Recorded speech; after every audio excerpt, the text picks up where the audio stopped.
వేసే విషయంలో సీరియస్గా బీఆర్ఎస్ ఉంది. ఆ మేరకు సుప్రీంకోర్టు తలుపు తట్టారు. ఖచ్చితంగా అనర్హత వేటు పడితీరుతున్న ఉప ఎన్నిక వస్తాయనేటువంటిది కేటీఆర్ మాట్లాడుతున్నటువంటి పరిస్థితి ఉంది. మరోవైపున కవిత బెయిల్ కోసం కూడా అక్కడికి మకాం వేశారు అనేటువంటిది కనపడుతున్నటువంటి పరిస్థితి ఉంది. మొత్తానికి ఈ అంశాల్లో కాంగ్రెస్ ఏ రకమైనటువంటి స్ట్రాటజీ, ఎందుకంటే న్యాయపరమైన పోరాటానికి సిద్ధమైన బీఆర్ఎస్. బలరాం నాయక్ గారు న్యాయమైన పోరాటం అనేది అంటున్నారు కదా, న్యాయమైన పోరాటం మరి కాంగ్రెస్ వాళ్ళకి అప్పుడు ఆ రోజులలో తీసుకున్నప్పుడు అప్పుడు న్యాయం లేదా? అప్పుడు వేరే మనుషులు వాళ్ళు మరి ఆ రోజుల్లో న్యాయం లేని ఈ రోజుల్లో న్యాయం ఎట్లా ఉంటుంది? ఆ రోజుల్లో వాళ్ళు మొదలుపెట్టిందే వాళ్ళు కదా, మొదలుపెట్టిందే బీఆర్ఎస్ పార్టీ కదా.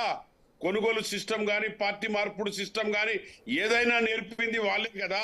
వాళ్ళు నేర్పిన దానికి వాళ్ళు ఎక్కడికి వెళ్తే ఏమవుతుంది? వాళ్ళే కదా నేర్పింది. ఆ రోజుల్లో కాంగ్రెస్ ఎమ్మెల్యేలు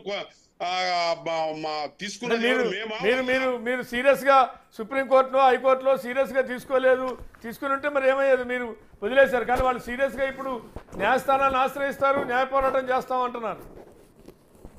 వాళ్ళు సీరియస్ గా తీసుకుంటే తీసుకోరండి, మేము కూడా తీసుకుంటాం. ఏ విధంగా దానికి ఏ విధంగా మేము అరగట్టాలో అది మాకు కూడా తెలుసు.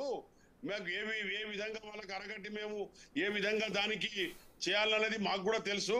మా వాళ్ళేం వాళ్ళు చెప్పినట్టు వినడానికి మేమంతా దద్దమలేం కాదు. మేము అవసరం వస్తే మేము ఏ విధంగా తీసుకుందాం.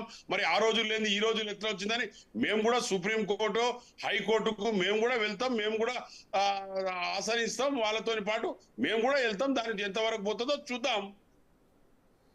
రైట్, వస్తా మళ్ళీ మీ దగ్గరకు వస్తా. బలరాం నాయక్ గారు, ఎంతవరకైనా పోతాం. మేము కూడా వాళ్ళు ఎలా పోతున్నారో దానికంటే ఎక్కువ అంతే కదా. న్యాయ పోరాటం చేసినప్పుడు ఎవరైనా ఎంతవరకైనా పోరాడతారు కదా, సహజమే కదా. ఎందుకంటే న్యాయ సూత్రాలు అనేది ఒకరికి అనుకూలంగా ఒకరికి వ్యతిరేకంగా ఉండవు కదా. గతంలో కూడా మీరు కూడా వేశారు, కేసు వేయలేదని కాదు కానీ మీరు కూడా వేశారు. తలసాని శ్రీనివాస్ యాదవ్ విషయంలో కేసు వేశారు. అప్పుడు దయాకర్ రావే వేశారు. తర్వాత దయాకర్ రావు చేరిపోయాడు అనుకోండి, తర్వాత అది వేరే సంగతి.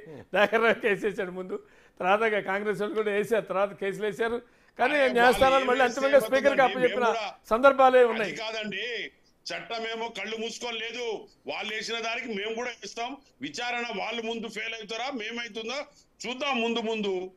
రైట్, బలరాం నాయక్ గారు వస్తా. రామకృష్ణ రెడ్డి గారు, అంటే ఇక్కడ ఇందాక ఒక ప్రశ్న దేవిప్రసాద్, మాకు ఏలైతే చూపితే మీకు కూడా 3 ఏళ్ళు మీ వైపు కూడా చూపిస్తాయని. ఇప్పుడు నేను చెప్పింది వాస్తవం. దేవిప్రసాద్ గారు దాన్ని సమర్థించుకోవాలనుకుంటే నేను చేసేది కూడా ఏం లేదు. సమర్థించుకోవాలి తప్పకుండా. ఆయన బీఆర్ఎస్ పార్టీలు ఉన్నాడు కాబట్టి ఇప్పుడు ఉన్నటువంటి పరిస్థితుల్లో వాళ్ళు పార్టీని కాపాడుకోవడంలో బీఆర్ఎస్ పార్టీ పెద్ద సమస్యలు ఏమున్నాయంటే పార్టీని కాపాడుకోవాలి. బీఆర్ఎస్ పార్టీని కాపాడుకోవాలని అనుకుంటే కేసీఆర్ గారు అసెంబ్లీకి వచ్చి ఇలా ఆయన పబ్లిక్ వచ్చి ఆయన పాత్ర పోషించితే తప్ప పార్టీని కాపాడుకునే స్థితిలో లేరు. ఇలా అదే పెద్ద సమస్య. ఎమ్మెల్యేలను కాపాడుకోవాలి. ఇలా చెప్తున్నారు బాగా పాత్రను పోషించినారు అసెంబ్లీలో. బడ్జెట్ విషయంలో కానీ చర్చల విషయంలో కానీ 28 మంది ఎమ్మెల్యేలు తీవ్రంగా పోరాడిన అంటారు. పోయిన 10 మంది కూడా గత అసెంబ్లీలో పోరాడిపోయినారు.